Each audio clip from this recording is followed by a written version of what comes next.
Now, this is the big story here on BT this morning and right across the country. Air quality in the city is expected to worsen before it gets any better, with the index expected to rise to a high-risk category.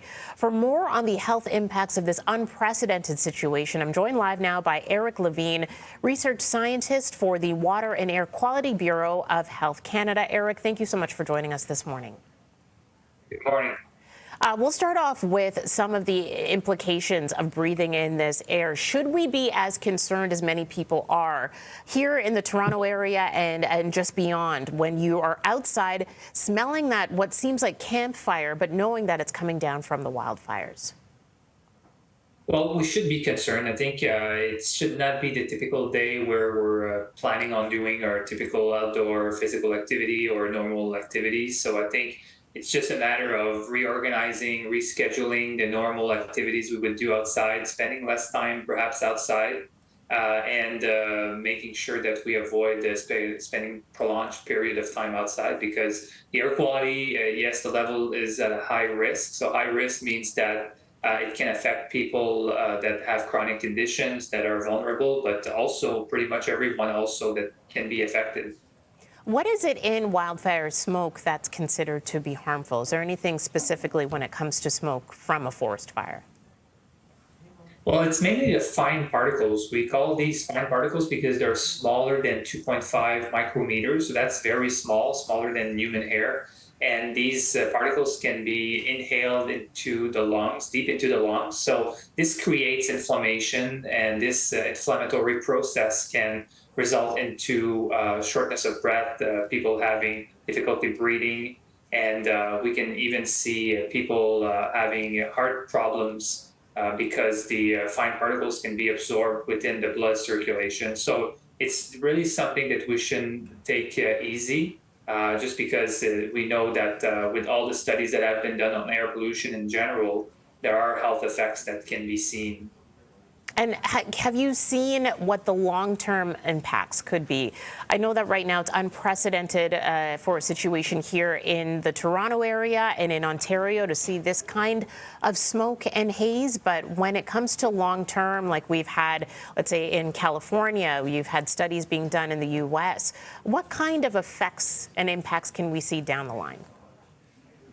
Well, there are a few studies that have been conducted. Unfortunately, we don't have a lot of evidence.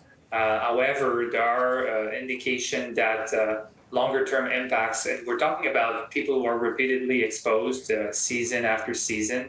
There could be some impacts on respiratory development of respiratory disease. But this is still emerging, and we're still trying to understand those health effects. We know for sure that there are acute health effects that occur. So when the particles go up in the air, like currently right now, there's probably going to be more admissions in the hospitals for respiratory conditions and cardiovascular conditions. So the healthcare system definitely needs to adapt itself, because this will happen again in the future.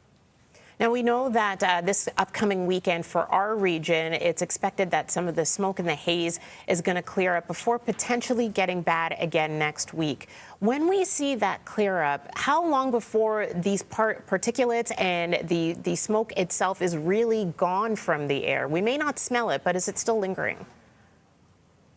Well, it can be a few hours or maybe 24 hours before the particles will go down. If we see the example of the Ottawa region, the levels of risk were really high yesterday, a level of 10, and then today it just went down to a level of 2. So particles in the air went down quite quickly, but unfortunately other areas like the northern part of the US or New York are being affected at the moment. So these particles can go down quickly, but really when this occurs, during the time period it occurs, we really need to be careful.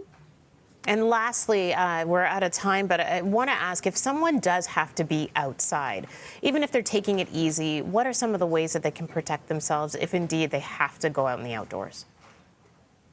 Well, I think it's a good question, because people may have to work outdoors, and one thing they can do is they can wear a mask, especially the N95 type of mask, when it's well fitted to our face. So, and some types of respirators can be used as well. So those types of masks can be useful to filter out the particles. Surgical masks or normal masks that we have been wearing during the pandemic are not necessarily going to be very effective, but we really need to have something that filter out the particles. All right, Eric Lavigne from Health Canada, thank you so much for joining us here this morning. Really appreciate it. Pleasure. Have a good day. You too.